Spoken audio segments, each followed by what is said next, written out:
Shalom. First and foremost, I'd like to give all praise to Yahweh, Ba'ashem, Yahweh Shai, Ba'ashem Rakakadash. Double honors to the elders and apostles of Great Millstone who are teaching this truth in sincerity. And a shout out to Yakim that's out there on four corners of the earth proclaiming this truth. Bracha the Yahweh, Bracha the Yahweh Shai, Ba'ashem Rakakadash, Bracha Dum. So here it is. Normally I do the retail apocalypse at the beginning of these things, but here's another thing that's going to cause big time apocalypse. As we're in the midst of the Passover now, and we're seeing that judgment's already been happening, but even more so to come. But this is the Midwest, and many crops are being destroyed by this flooding. And so, of course, we're seeing the judgment of Egypt. And this is a good thing because here we've been in bondage for a very long time. Emancipation Proclamation was not setting us free, but rather they refused to let us go. So now the Most High is destroying this place, and we despise this fucking place. This began last week with an intense storm known as a bomb cyclone brought heavy rains to much of the central United States. Rivers in Nebraska, Iowa, and other nearby states have overflowed their banks. Around a dozen levees have breached, according to the U.S. Army Corps of Engineers. Thousands forced to evacuate. They were telling everybody just grab what you can and get out. Naturally, to save $1, we didn't take out any flood insurance. Now we've lost everything. But I really don't know what we're going to do. But all you can do is pull up your bootstraps and start over, I guess. Farmers have been hit particularly hard. Livestock have died, and crops like soybeans have been ruined as storage bins flooded before the crops could be moved to grain elevators. Soybean farmers have already been struggling to sell their harvest. China was the largest buyer of U.S. soy, but the trade war cratered this market. In November last year, China imported 0 U.S. soybeans, getting supplies instead from Brazil. Many farmers have been waiting for a trade deal, hoping to sell their beans later this year. Most crop insurance plans don't cover stored crops, meaning many of these farmers will simply have to take a loss.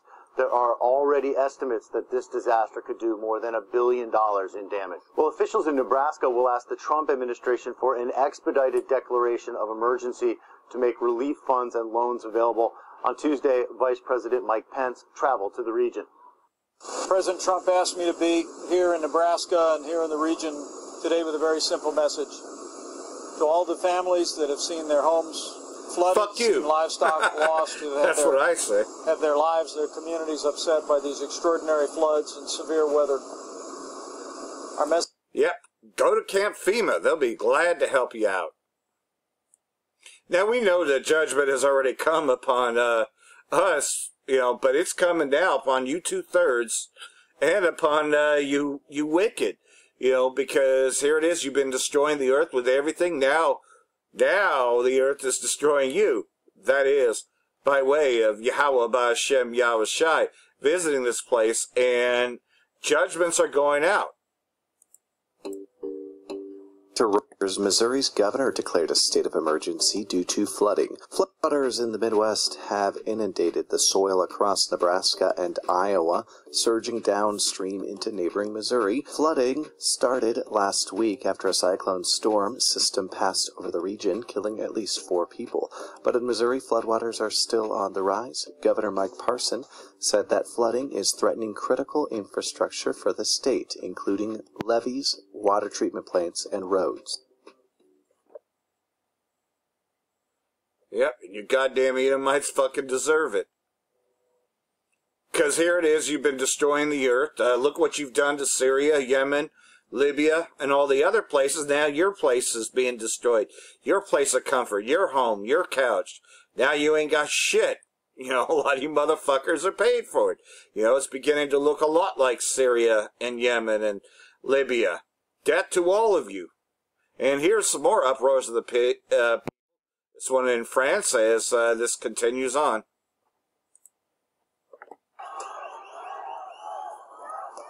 And you don't think this ain't going to happen here?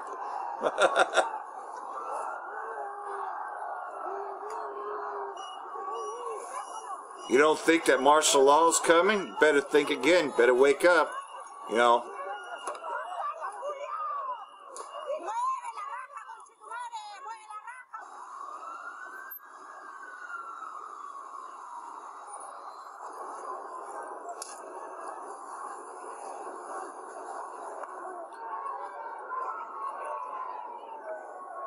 As I stated yesterday, Saudi Arabia is going to be the new launching, or rather Brazil's going to be the new Saudi Arabia launching pad to destroy Venezuela. And there's a lot going on with Venezuela.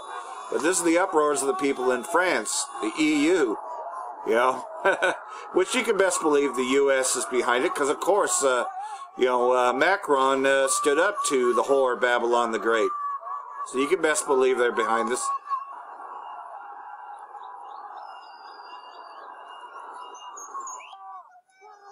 Either that or this is Venezuela.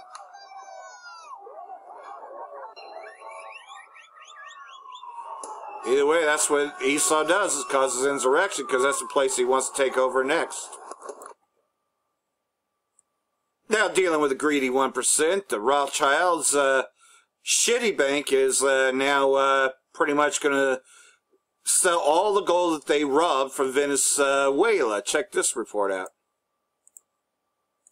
We begin this hour with the ongoing crisis in Venezuela continuing. The country is still being held accountable for paying back its debt. And the South American country is turning to a precious metal in order to do so. RT Sarah Montez de Oca joins me. So, Sarah, does Venezuela have any gold left? Well, Scotty, despite the issues that they had to extract their gold from the Bank of England earlier this year, it seems like Venezuela still has some of the precious metal left. Now, let me bring you up to speed. Back in 2015, Venezuela borrowed $1.1 billion from Citigroup. They missed a deadline to repay that debt by March 11th. Now, oh, sorry, it was Citigroup. To sell several tons of gold, placed as collateral by Venezuelan Central Bank on the $1.1 billion loan. Now, the bank also plans to sell the gold as a guarantee, but it now has a market value of over $1.3 billion. So Citigroup plans to deposit the excess of approximately $258 million into a New York bank. Now, the current economic situation and financial sanctions have made it even harder for the Maduro government to pay back some of these sovereign loans. The imposed sanctions by the U.S. and Europe are already hurting the country.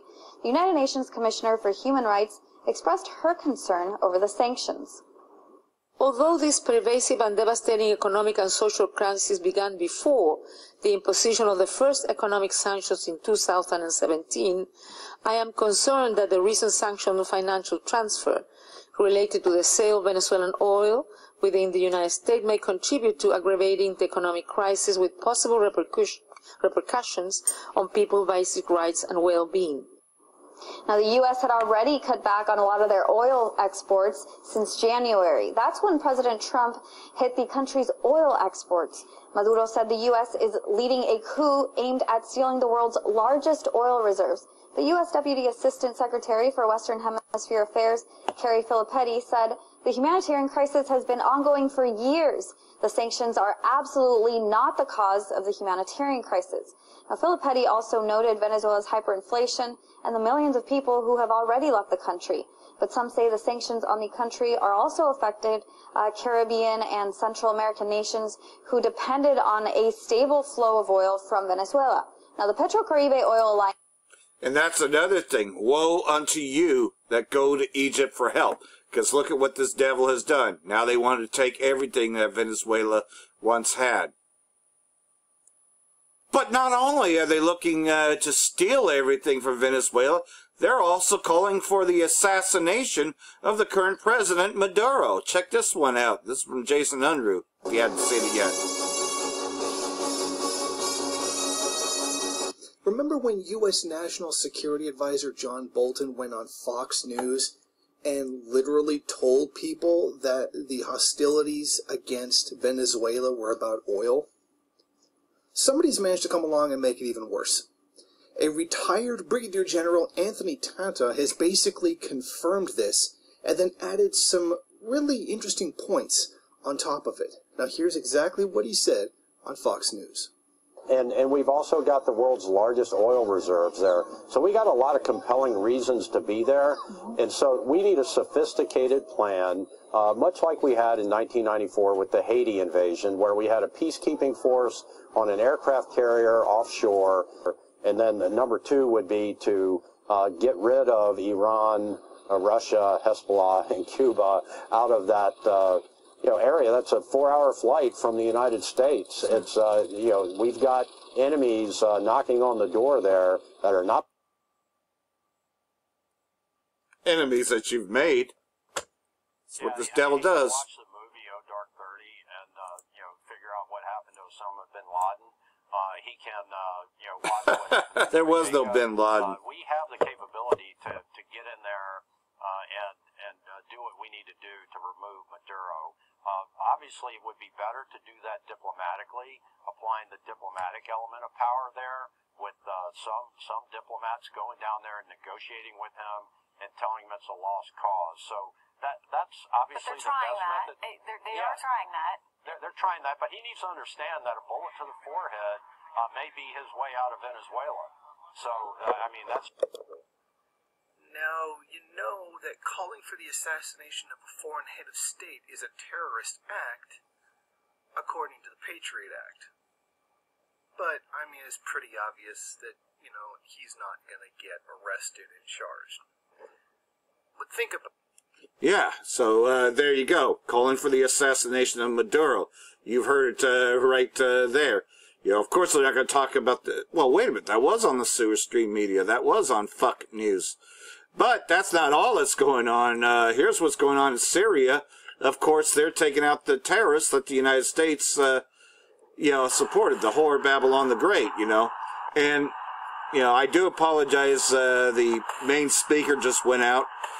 So, I do apologize if the audio's bad on these videos. I'm almost done anyways, because there's just a couple more points. But nonetheless, though, pretty much, they're taking out, these terror groups, and that's another reason, to stay in Syria. They say they can always go back again. Because Russia and the Syrian government, along with Hezbollah and a lot of them other places, is wiping out the assets, the terrorists, that the U.S. is supporting. Not only in Syria, but in Iraq also, because Iraq is part of that alliance now. So, anyhow, one more thing that just recently happened. Donald J. Trump has declared that Golan Heights belongs to Amalek, the Israeli state, them fake Jews and gutter rats. On the United States to recognize Israel's claim over the Golan Heights. Well, to make a long story short, the United Nations recognizes the territory as part of Syria, but Israel has occupied much of it for decades. Now, the tweet by President Donald Trump comes ahead of a visit by Israeli Prime Minister Benjamin Netanyahu last week. And Netanyahu's election is in April. So for the 360 view of this, we have to turn to our political panel, former Georgia State Representative LaDawn Jones, and Ned Ryan, CEO of American Majority. Thanks for joining us. Thanks for having us, Scotty. Okay, this was a semi-breaking news, kind of unexpected. So, Ned, President Trump just said the U.S. should recognize Israel, authority of the Golan Heights. Is this what Israeli leaders are calling this a pure miracle? They were even surprised about this. But I thought the president was anti-Semitic if I had listened to the news reports of the last 2 years. It's interesting, Scotty. First of all, he's really just acknowledging the obvious. Again, with the move of the embassy from Tel Aviv to Jerusalem, we all know that Jerusalem is the capital of Israel. He went ahead and acknowledged the obvious. Israel... Yeah, and, well, like everything else, though, these gutter rats, have been pretending to be us for so long. That's why we can't wait for you fucking goddamn devils to be destroyed. And we're seeing that the Most High is destroying you devils, especially in the Midwest. So as we see the judgments come, and I'm just going to read out of Isaiah chapter 18, starting in verse 4. For so the Most High said unto me, I will take my rest, and I will consider in my dwelling place like a clear heat upon herbs, and like a cloud of dew in the heat of harvest. For the harvest, when the bud is perfect, and the sour grape is ripening in the flower, he shall both cut off the sprigs with pruning hooks, and take away and cut down the branches. That's why all the mirth is being taken out of this place. There shall be left together unto the fowls of the mountains, and to the beasts of the earth, and the fowls shall summer upon them, and all the beasts of the earth shall winter upon them. Yeah, man, because all the terrible place, it shall be brought unto the Lord of hosts of a people scattered and peeled, a nation that was terrible from the beginning.